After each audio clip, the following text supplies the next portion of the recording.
Hi friends, please subscribe to Amravati Media and press the bell icon for more latest updates. నాగబాబుకు hand ఇచ్చిన Chandrababu mega brother అలా మిగిలిపోవాల్సిందే. Janasena MLC నాగబాబుకు మంత్రి పదవి ఇస్తామని ప్రకటించి ఏడాది అవుతోంది. గత ఏడాది డిసెంబర్ 9వ తేదీన ఈ ప్రకటన విడుదలైంది. చంద్రబాబు నాయుడు మంత్రివర్గంలో ఒక మంత్రి పదవి ఖాళీగా ఉండడంతో అది నాగబాబుకేనని జనసేన నేతలు ఫిక్స్ అయ్యారు. కానీ ఏడాది నుంచి నాగబాబు మంత్రి పదవి కోసం వెయిట్ చేస్తూనే ఉన్నారు. కానీ ఇంతవరకు ఎలాంటి నిర్ణయం వెలువడలేదు. దీంతో నాగబాబు కూడా పెద్దగా యాక్టివ్గా పాలిటిక్స్లో కనిపించడం లేదంటున్నారు.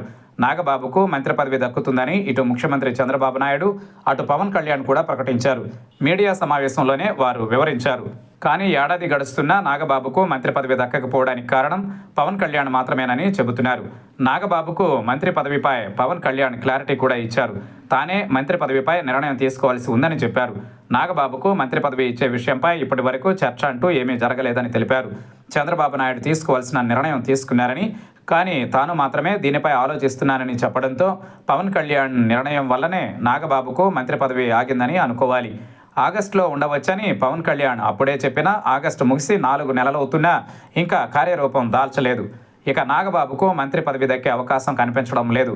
కుటుంబంలోని వారికే పదవులు ఇస్తున్నారని, ఒకే సామాజిక వర్గానికి పదవులను పంచుతున్నారన్న విమర్శలను ఎదుర్కొనాల్సి వస్తుందని పవన్ కళ్యాణ్ వెనకడుగు వేస్తున్నారంటున్నారు. ఇప్పటికే జనసేనకు చెందిన 3 మంత్రులుంటే అందులో 2 కాపు సామాజిక వర్గానికి చెందిన వారే. శాసన మండలిలో ఉన్న 2 కూడా కాపు సామాజిక వర్గానికి చెందిన వారే. ఇక మరో మంత్రి పదవి కూడా కాపు సామాజిక వర్గానికి ఇస్తే తనపై కుల ముద్ర పడుతుందేమోనని పవన్ కళ్యాణ్ ఆలోచనలో పడి నాగబాబుకు మోకాలడ్డినట్లు అంటున్నారు. మరొక వైపు నాగబాబు అవసరం పార్టీకి ఉంటుందని కూడా పవన్ కళ్యాణ్ అభిప్రాయపడుతున్నారు.